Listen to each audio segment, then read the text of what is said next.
Good morning, everybody, and welcome to International Tim Sackett Day. Tim Sackett Day is an annual event. If anyone hasn't heard it before, it's for all those unsung heroes, all those people who don't make the lists or get the massive recognition they deserve, but we feel make a great contribution to the HR recruiting community. And I'm really pleased that this year's recipient of the International Tim Sackett Award is none other than Paul Hebert, my friend Paul Hebert, or Acting Centennial, as some of you might know him. Now, there's a few things about Paul you need to know. You might be aware, you might have read blogs about it recently. He's been going through a bit of bad times with cancer, nonetheless. And one of the things I admire about Paul is he's documented that whole thing in the blog. And the reason he's done that is not a kind of feel sorry for me or anything like that. It's because he recognises all of the people who are connected with him online are friends, whether he's met them or not. That there's going to be people who are concerned. He uses that to update everyone on what's happening. And I think one of the things I really admire about Paul is, if you've read his posts as I have throughout this whole journey, X Factor kind of term, is that while he's been going through it, he's not complained at all. You've never heard him complaining about his lot. The only thing he said is that, see me, this is me, I'm smoking a cigar, believe it or not, cigars and smoking obviously cause cancer, but believe it or not, bladder cancer, and he's brought that up, and that's related, or prostate cancer, and that's related to his blog. You can read all about that on his blog, which is called P Strong. Not surprisingly, or humorously, given the condition that he has, that perhaps sums Paul up.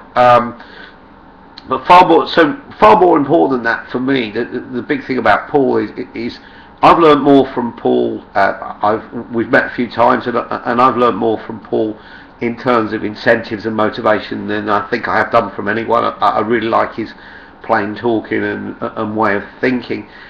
First time I met him, he was wearing a bandana which made it look like he had a tattoo of an eye on his head, which was the logo of his company.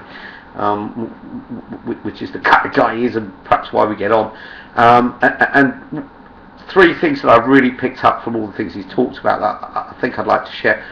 One is that if you reward people for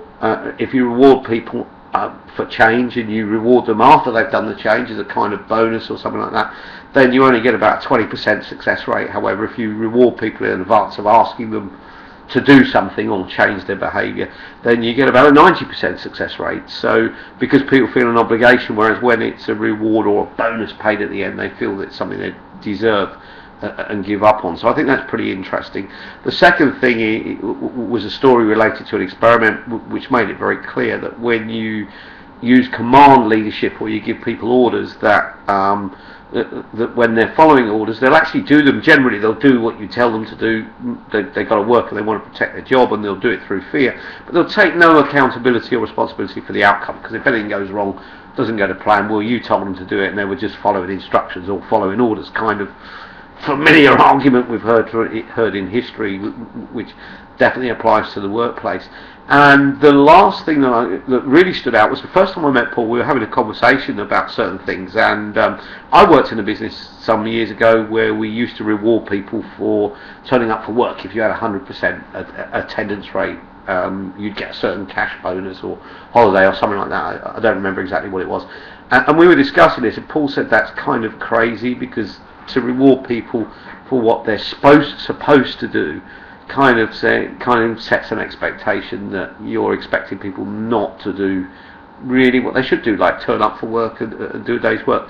And his point, and he had plenty of background and study to prove that, as he does with all the work that he does, was to demonstrate that actually we shouldn't be rewarding people for what we think is the behaviour that they should be applying to their workplace. I think that's a really good point, and something that I try and bring into my work now, which really stands out. So I've learned a lot from Paul about incentives and motivation. I've given you all of his networks. I've told you about what he's going through at the moment.